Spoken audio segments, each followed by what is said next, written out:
least in the initial bid way back, that a big chunk of the cost was the disposal cost and the transportation cost and the disposal area. So we came up with a new disposal area, which was close to the pond. So I guess we were optimistic that that would be a significant change in the cost. Although, it certainly changed the scope. But the reason why we went from 38,000 cubic yards to 50 to 100, we had the sense at that time that, gee, we have a new disposal area, maybe we can actually dredge more. Well, that's the history of that. It doesn't, you'll go through the bid, but it doesn't turn out to be as optimistic as we expected. Put it that way. Yeah, sorry to disappoint you on the pricing. No, it is what it is, as they say, but Yeah, I would add that the 200,000 level of dredging that pond is gonna have a lot of challenges to it. The first being, financially, if you guys are trying to scrape together money to do this, that probably puts you into another realm of pricing altogether just by that volume. But I would add that the dredging of 100,000 yards and pumping it over into the area to dewater it could be a challenge. We like that size area for the 30,000 and the 50,000 level of volume. But when you start getting into a higher volume like that area could be a challenge for everyone. Yeah. Shoehorn it in. Can you just elaborate on that, Mark? Yeah. I'm gonna let Mike go. Mike, go ahead. You can keep going on that. Oh, I'm sorry, Mike. I apologize. Yeah, no worries. So yeah, so what the process is that we take the sediments from the pond and we pump them into geotubes, and we have to treat them with a polymer so that the water and the soils separate and the soils stay in the bag, and the liquids pass through and go back into the pond. It's not an instantaneous process. It takes time for that to happen and for the subsequent solids to fall out of the matrix and stay in the bag. So that time that it takes to do that, if we keep trying to pound another 50,000 yards in there, we may find, geez, the first 50,000 hasn't fully dried. And I felt comfortable dealing with 50,000 yards in that area, knowing that worst case, we finish dredging, the bags are full of water, sediment mix, we can walk away from it. And then once we know the material is dried enough to go over the road, come back, cut open the bags, load and haul to the disposal site. But trying to crank 100,000 yards into that same footprint may be a challenge. And the challenge gets ferreted out through, bench scale testing and lab work of the sediment to figure out how it should be dosed. Mike, do you have a similar challenge with the 38,000 cubic yard? We can get the 38,000 in there, and the 50,000 we can get in there. It's just how fast is it going to take for it to drain, right, and dewater to the point where we can then go over the road with it. There's a mechanism, and probably some of you may be familiar with the paint filter test. It's just a paper filter, and if the sediment goes in there and water doesn't leak out, then it's okay to take over the road and not create a water trail as you go down the road with your sediment. Yeah, and it causes a potential safety issue as well. The thing about geotubes, it's a great remedy if you can use it, but it does require a substantial amount of area to properly, dry place those bags, let them sit to properly dry out to get the material to reach the paint filter test. So that's always the biggest challenge with a geotube solution. So I have a question. This is Keith. Can you hear me? yes. So it just sounded like what was just said was the expectation was to let the sediment dry out in the geotubes, then go back and truck the material to a disposal location. Is that what you just said?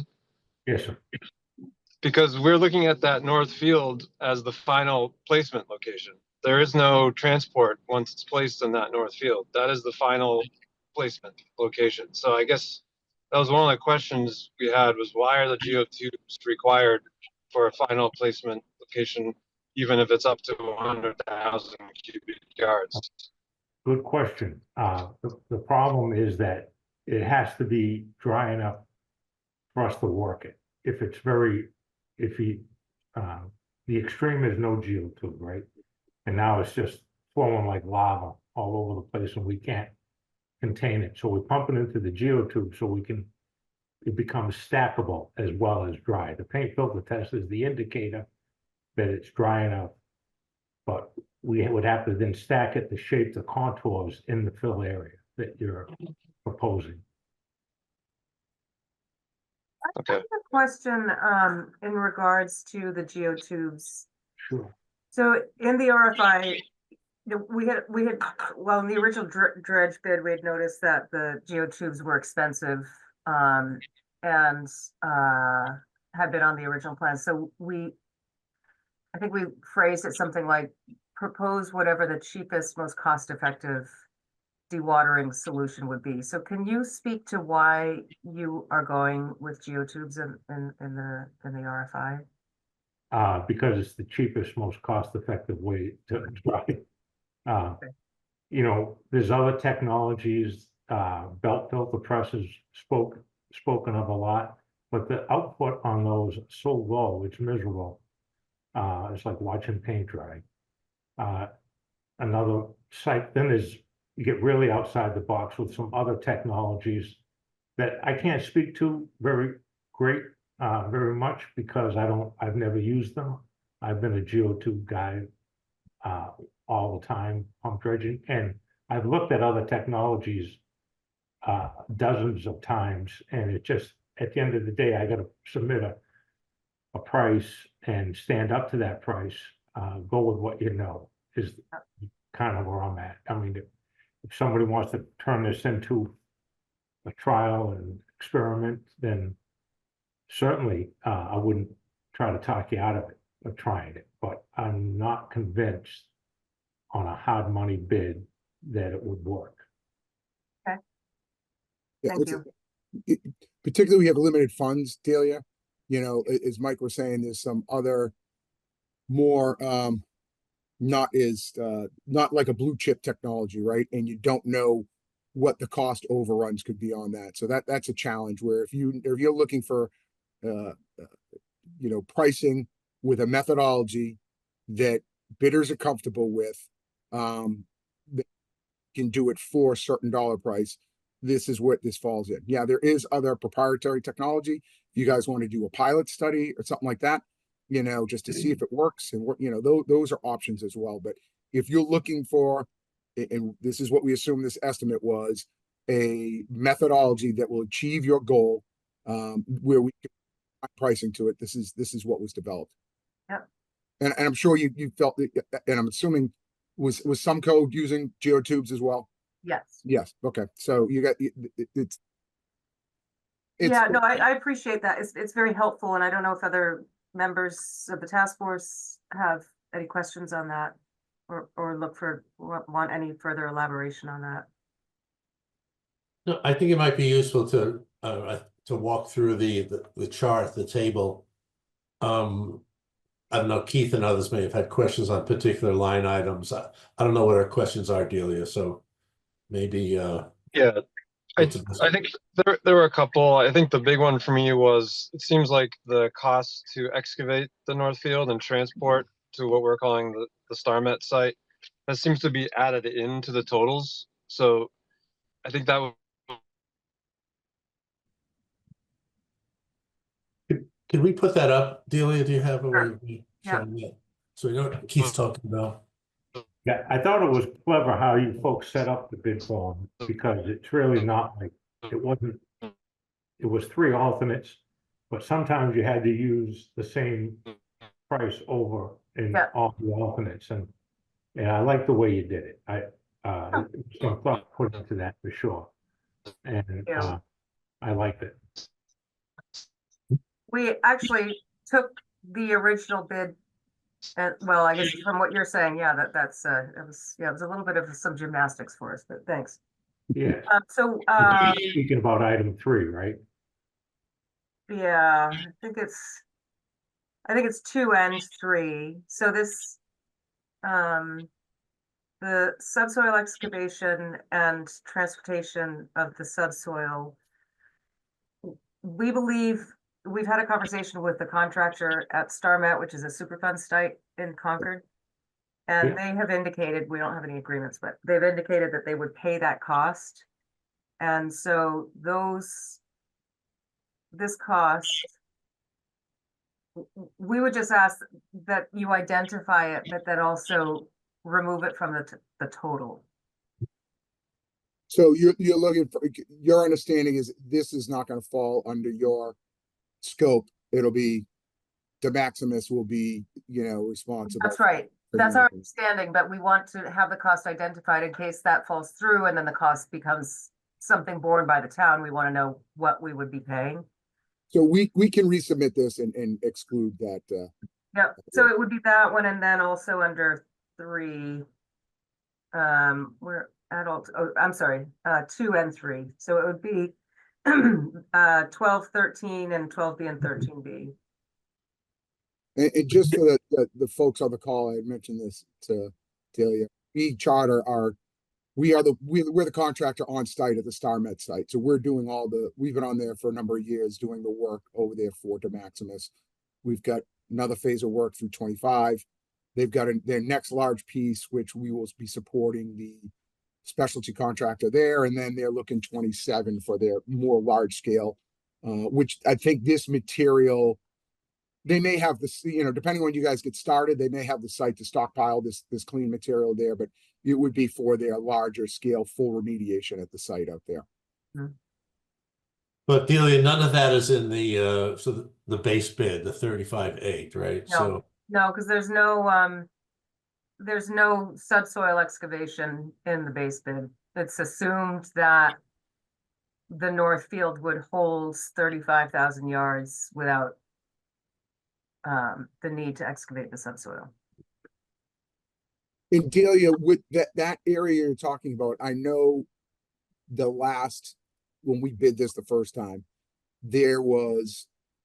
you were getting access to the farmer's land and it had to be turned back over him by a certain date. Is that restriction would not be okay? That's not the case any longer. So if we needed a little more time for that material to dry out, it's okay. Yes. Yep.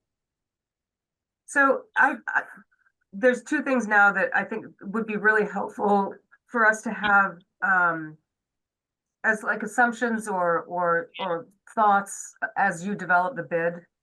Would you be able to include that in a revised submittal that talks about, why you are proposing geotubes, and also what the challenges are that you see with the 100,000 yard volume? I think that didn't, particularly that one it wasn't clear to me. And I think it just helps everybody understands what we're hearing on the call. We can, but I think Mike it comes down to space, right? For the geotubes being able to. Hey, Delia, quite honestly, given the dollar amounts here, my eyeballs are on the base bid. Really, if we, kind of, if we could afford to do that, that would be great. Yeah.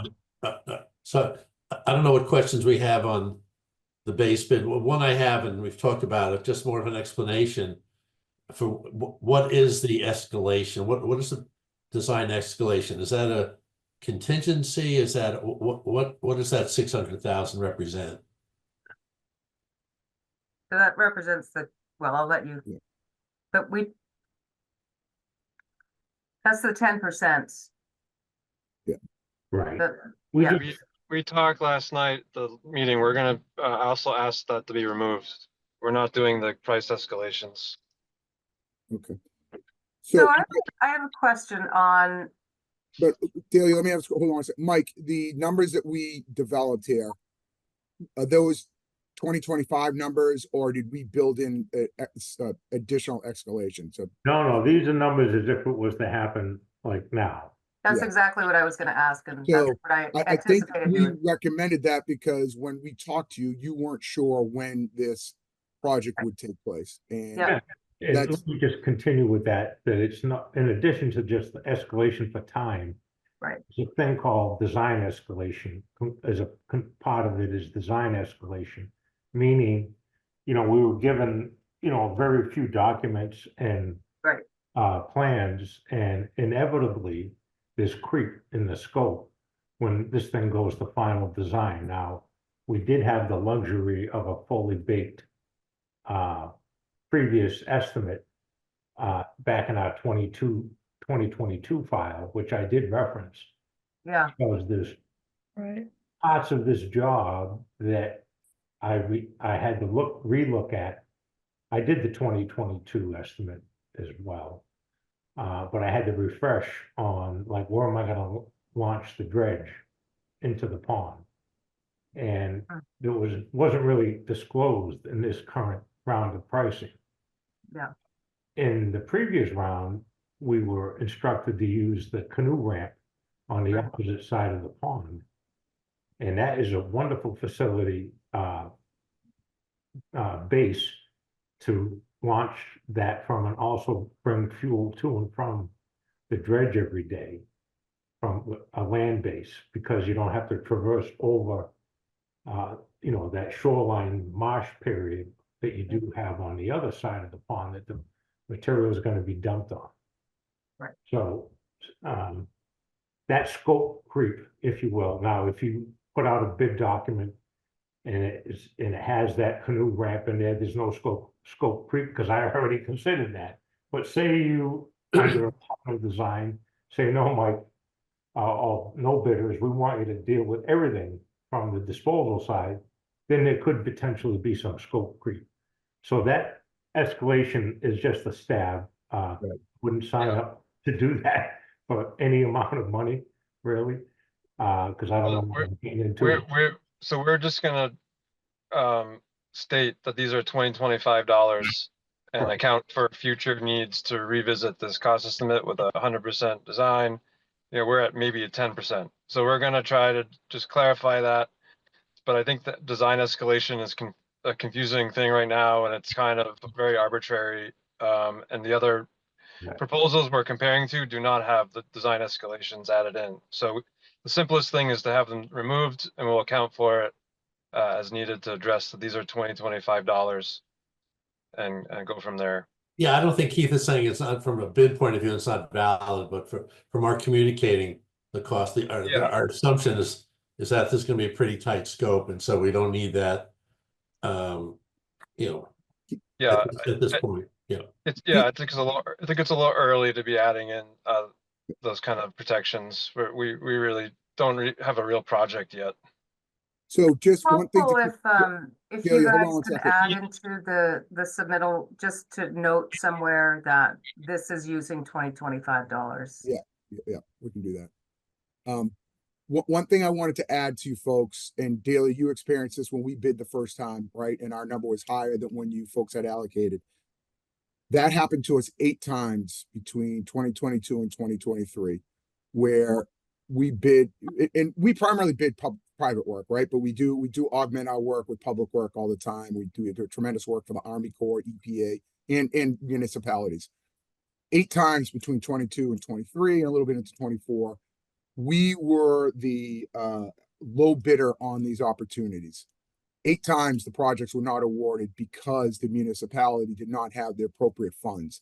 And what happened was a lot of those projects were developed maybe 3-4 years before. Like, it was kind of, I was calling it the COVID hangover, right? Where you had folks retiring on the EPA and the DEP, and it was hard to get permitting and hard to get things set through. So, cost estimates that consultants and engineers for these folks had put together 2 or 3 years before, when it came time, they didn't revisit it. Well, what I'm getting at is they didn't go back and revisit their cost estimates from the time they originally did it to when they put it out to bid. And, you know, material costs, Yeah. production costs, everything had gone up drastically. So all I'm saying is that's part of why because you not only will it, you know, what Mike was talking about, scope creep going up, inevitably, you know, whether it's fuel cost, it's production rates, you know, amendment material, the geotubes themselves, things like that. That will probably be a substantial driver if we're looking at 25 numbers and this thing's going to come out in 27. That's all. That's just another reason we've lived it. That's why we suggested it, but we're happy to take that out, but just be Right, I mindful. mean, so the committee or the task force last night had a meeting with a full task force, and there was a lot of discussion on the design escalation, and then, you know, that versus contingency costs, which, you know, I think everybody knows they're pretty high at the very beginning, and then they're going to go down, but you're still going to have a contingency cost when you go out to bid, separate from the design, you know, escalation of the $25 to 27 construction. But I think you know, it got confusing. And so the task force just decided we're not going to consider any of that. So they're just looking to get those 2025 numbers. But I appreciate that information, Mark. I think that's helpful just contextually for us to kind of understand and appreciate. Because as you know, I mean, municipal projects don't. Yeah, and just to add that, you know, we're considering different options, dredging being one of them. And so we want to treat them all equally. So we're taking the escalation. The other ones have their own escalations. We're going to take that all out for now, just compare them. But you know what? And that's fine. I just wanted to make the statement just to make you cognizant of it and be aware of it. No, understood. Understood. Yeah, thank you. I think the only other thing I had a question about was the erosion controls, or also a large number on the line item. So does that account for the geotubes? Hold on a second, Keith, I'll tell you what's in there. All right, so the temporary erosion and sediment control, item 2. Yeah. Is a large number. And what was in there was clearing the site, stripping the topsoil in the processing area, making the perimeter drainage ditch for the processing area, shaping the dewatering area. The erosion and sediment controls as typically defined, you know, silk fence and curtain, was only about 100K of that number. So all the rest of this stuff I'm talking about is buried in that 1,139,000. It's basically I think it's prepping that area, Mike, right? Getting it suitable to Yeah, be utilized. the Vicky curtain is on top of that, and we had another, you know. Yeah, it might be really helpful then to just have that written out as well, if you're going to add to an assumptions list, perhaps, for like what's included in that, like what you just read, because I think that's confusing for people. I never would have thought that was capturing all of that, so that would be helpful. Yeah, there was really no other place, I think, to put it. That's fine. Yeah. That's why I buried it in there. Okay. Yeah, I think just having it written out would be great. Okay. And just to clarify, it's my own ignorance. So mobilization, demobilization is just really to get on site and to leave site. There's no work other than prepare, you know, getting ready to do with the other tasks. Is that getting all your equipment there? And is there anything else in the mob and demob that? Yes, there's quite a bit in there. What can you just run through quickly what's in there? Yeah, so it would be mobilizing and setting up sheeting to drive a little pier around the canoe ramp so we can launch and extract the dredge from the pond. Traffic signs, that's not building a small gravel road improvement along the canoe launch. Bringing the pipeline to the job and fusing it, and testing the pipeline for integrity. And the rest of it's just removing of the stuff that I just. Okay, thank you. That's helpful. Yeah. Yeah, and we could do, if you guys want, we could put some, you know, we'll put something again, we'll just put some bullet items under each task. You Yeah, know, that'd be we won't great. get full details, but we'll provide some bullet items. I mean, in our own defense, we weren't asked to provide that. It was just to fill out the bid forms, but obviously you guys have some questions, so we're happy to go back and, you know, just give bullet items under each task, what's included in each of those ones, Paul. Yeah, It'll help. or just include it as an assumption. You Yeah. know, that would work too. Yeah, Whatever is easiest for you guys, I think, just so that information is, captured. That'd be very helpful because we're going to a public forum and the knowledgeable public may ask questions like that. What's in there? And Mhm. I'd rather be prepared to kind of give them the bullets, And so the plan is that you would work from the canoe area? That's where you would set up? Well, that's where we'd launch the dredge into the pond and, get the men in and out of the dredge every day through that area. Fuel would come that way. But then all the sediment is gonna get pumped to the other end of the pond. Okay, We'll have another land heading on the other end that deals with the geotubes and the polymers and dealing with the return water back to the pond. okay, thank you. You're welcome. Hmm. All right. Any other questions, guys?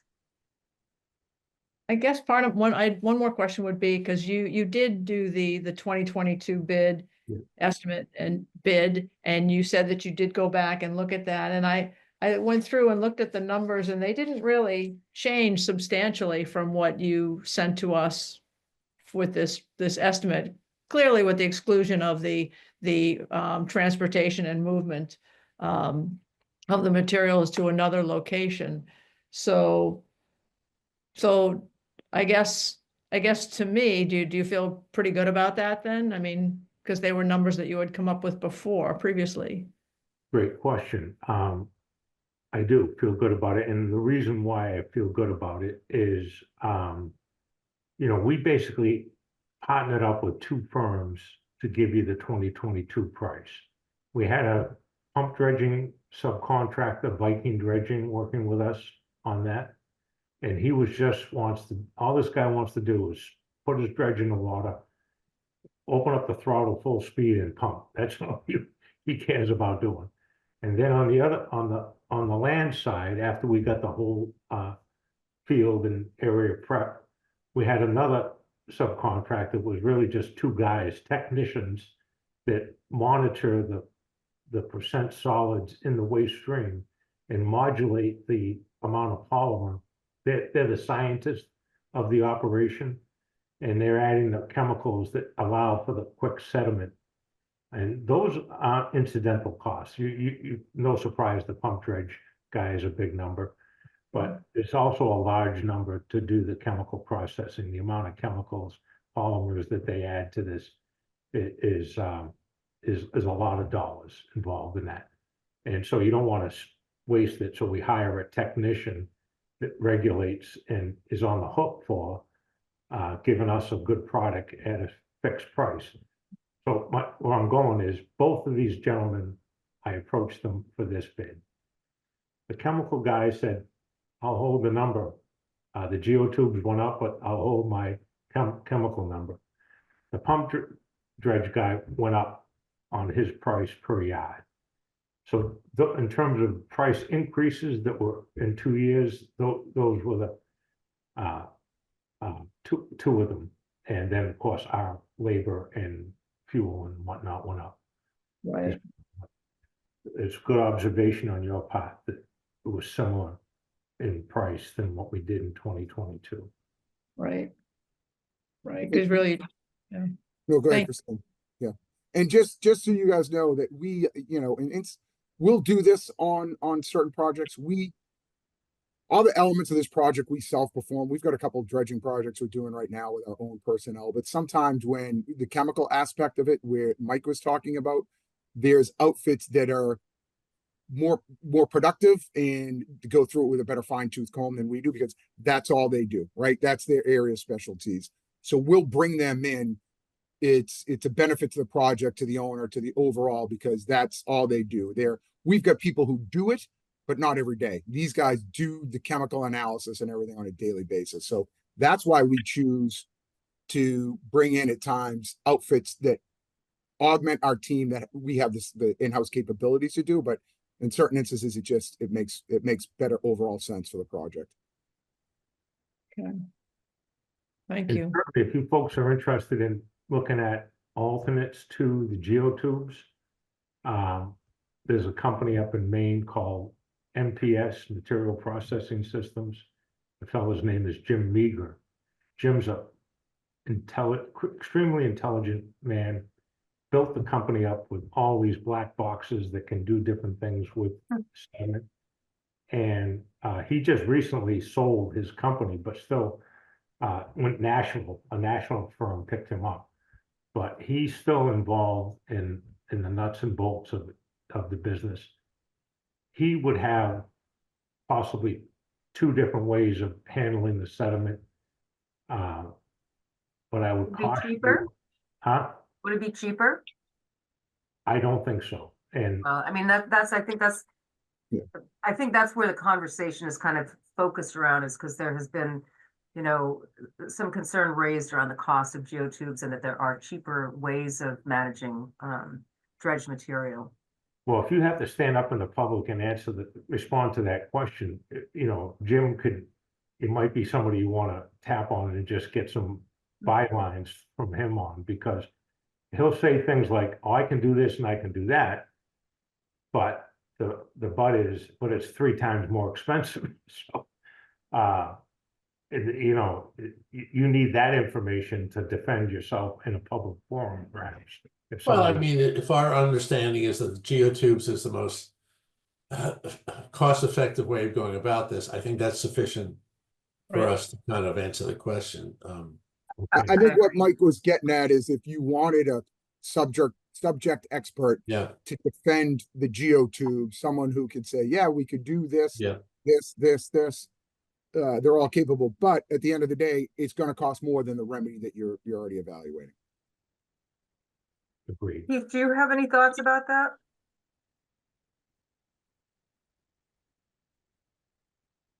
Who? Keith? Oh, sorry, yeah, I didn't hear my name. No, nothing to add. I mean, it seems like we can discuss about, you know, why geotubes are being proposed at this point. That makes sense. Been very helpful to hear you explain it and to understand what's in the numbers and how you came up with these numbers. It really helps to, at least for me, to understand the process a little bit better and to see what we're up against. So thank you. You're welcome. Yeah. Appreciate your time. Delia, just so action items on our end, I just want to make sure I have it correct. So we're going to remove the excavation, transportation, and disposal of the material over to the nuclear metals site, right? Well, don't take it out entirely, leave it in the bid, but just clarify, you know, some could have just highlighted it and said, you know, green highlight or whatever it is. Or do you want us to move it down and like an Yeah. alternate, You could- That would be fine. Whatever makes pull it out of sense the to base you bid. to just, you know, Yeah. those are costs to be borne by others. Okay. And then also we will go through and the scope items identified, like the mold, demold, and the erosion control. Some of the ones, the larger ones, we Right. will put some bullet items to them that identifies the elements associated with deriving that total. Yep. Okay. And then to just include something on why geotubes were selected. Yeah. And it doesn't have to be, you know, I mean, your first response, Mike, was because they're the most cost-effective and efficient means that we feel are available. Yeah. So, I mean, whatever you think is how you know, why you propose those and why you believe those are the most cost-effective. And I do think it would be helpful. Sorry, go ahead, Chris. Mike, do you feel that that's the best way because of the setup that we have? It's the best way because the setup you have and the type of material you're pumping, Okay, trying to dewater, okay, different materials, like on a pure sand, beach sand, pump dredging operation, they don't even use geotubes. They pump it on the ground and the water percolates so quickly through the sand that they can then move it with bulldozers because it's stackable almost instantaneously. Where material with organics in it like this, it stays very sloppy and muddy for a while. Okay. And you can't do anything with it until it dries. So and just out of curiosity, if that question is asked, what do you mean by a while? Weeks, months? weeks and months, yes, weeks and months. Okay, thank you. That's always the challenge. We did a pump dredging job in Cambridge where we did it all. And we were praying every day that the material would dry in the geotube and we'd go out and open up the bag and take a sample. No, we're not ready yet. No, we're not ready yet. And the spring came and the MDC wanted the parking lot back for the season. It was a winter job. They didn't care in the winter about us taking their parking lot, but they didn't want it tied up forever. And thank God it finally did dry out enough so we could get it over the road without violating the paint filter test. Sure. Okay, And I'm tracking 1/3 action item. It was just to remove the 10% escalation. Yes. And are we removing that completely, or are we, Delia, doing like we're doing with the other item and tuners and all, just No, remove it completely? no, I think just take it out and then put some, like something at the bottom of the tables. We recommend that you should carry a 10% contingency for, Well, no, I don't, we can probably address that ourselves, but I think Okay. it would be more important to just say specify these are $20-$25. And Mark, if you, or Mike, if you can also just include a few sentences on the challenges that you see with the 100,000-yard dredge. Was it, if I can speak for a second, was that the 10%, was that just for an escalation based on $25, or did it also include a contingency for the fact that this is at, a low level of design? Just the escalation. There was no contingency that was built in or asked to be provided for this. But Alyssa, at the task force meeting last night, there was a fairly robust discussion around this, and the task force decided to just go with 2025 numbers and not include contingencies and to not include any design escalation. Thank you. Great.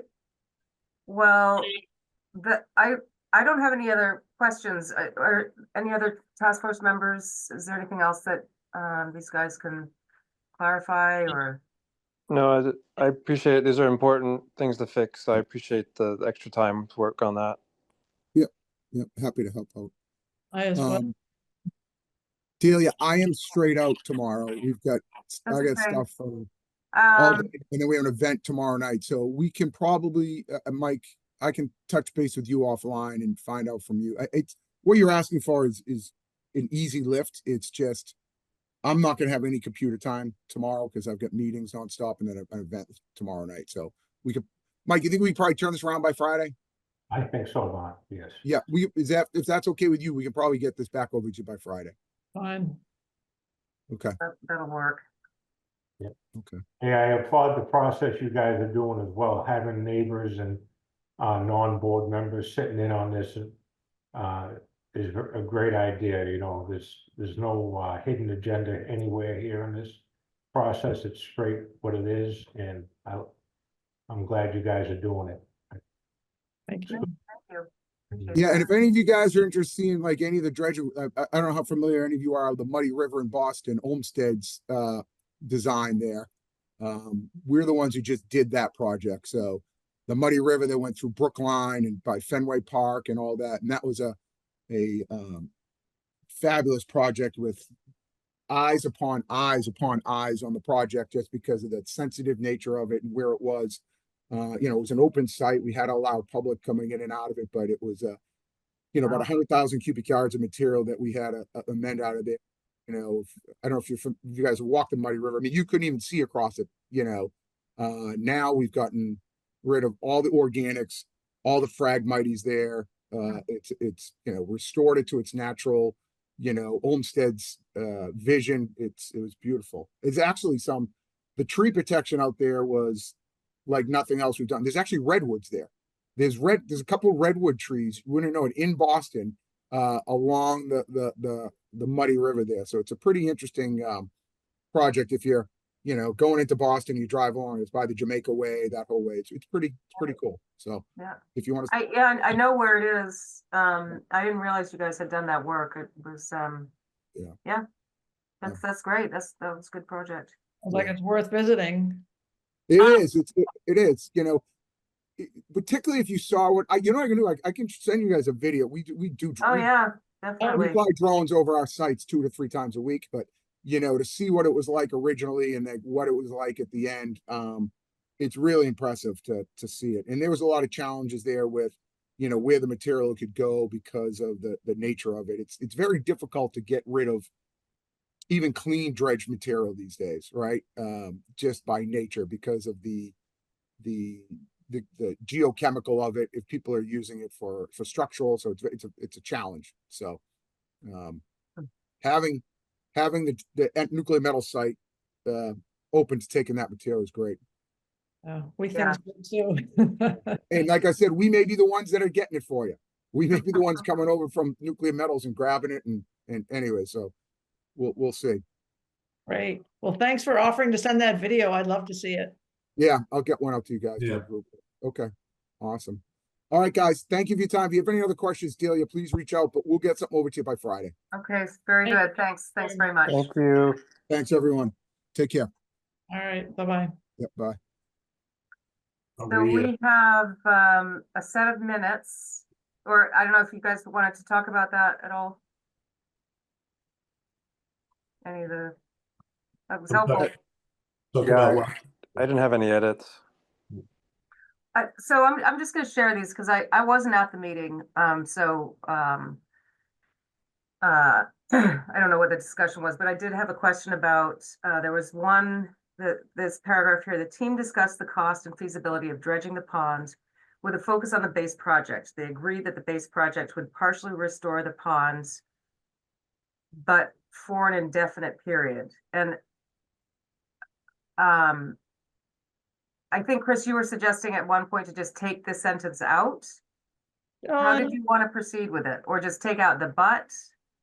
I think at this stage, just take out the but not, perhaps.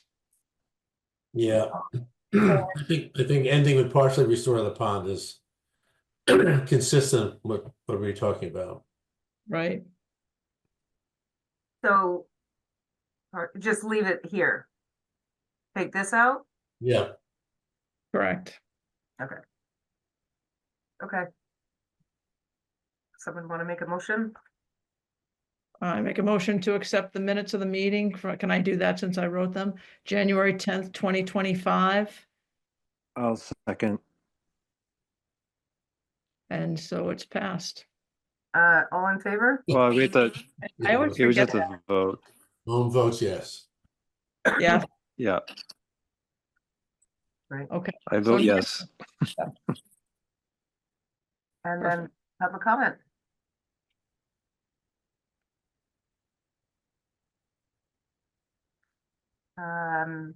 We have one member of the public on the call. If you have any questions or comments, feel free to unmute.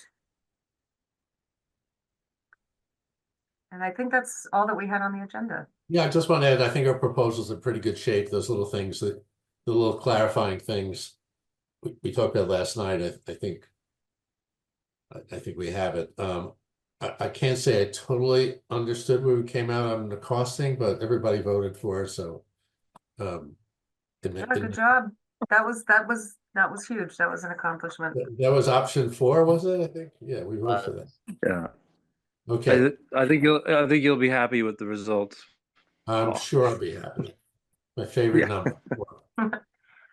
Before we conclude, we do have maybe an opportunity for scheduling our next meeting to talk about the public forum. Yes. Yes. So we don't have Jeff and Bruce here, but if we want to just look at calendars and maybe, so March 3rd is when we're supposed to have the presentation and our materials to the planning team. And so really we've got, Next week. yeah, I mean, ideally, if we could meet next week, I think that would be great. Because we really need to decide who is going to make the presentation, who is going to answer the questions, and prep accordingly. Well, and who's gonna put together the slide deck, which I think Delia said you would. I could do those in my sleep. I Yeah. do a lot of those. Well, we already have one basically, done. So it just needs to be Yeah, that's true. updated a little bit. That's true. Works for I me. don't remember what they look like. I was just thinking that for public presentations, some of these terms like geotubes and other things, if we had graphics that just shows what it is, that may So be. let's find a time to meet on this to talk about it, because we don't actually have this on our agenda for today. But Okay. we should talk about how, what graphics we want to include and all that kind of stuff. Is the 26th too late? Yes, I think so. that Okay, gives us, what's today? today's the 12th. 12th. Next week, okay, 19th? I cannot do the 19th. Well, depends. I mean, are we talking during the day or at night? I have a NRC that night. Yeah, it's a little hard for me to do anything after 4:30. I mean, sorry, before 4:30. So I could try to do something that would be preferable, 4:30 or later. 4:30 on the 18th? Do that. I can do the 18th. Yeah, I think that works for me. All right, so why don't we suggest that to Bruce and Jeff? And Well, or we could just tell them that's when we're meeting. I mean, I'm just putting it out there. Sometimes scheduling can be challenging. I mean, I can set up a doodle poll if you guys want to do that, but or maybe another option is just let's pick three times days and offer those up, see which works best. I don't care. What about Thursday, the 20th? I can do Thursday. I can do Tuesday and Thursday. I can as well. Yeah, you mean as an alternative?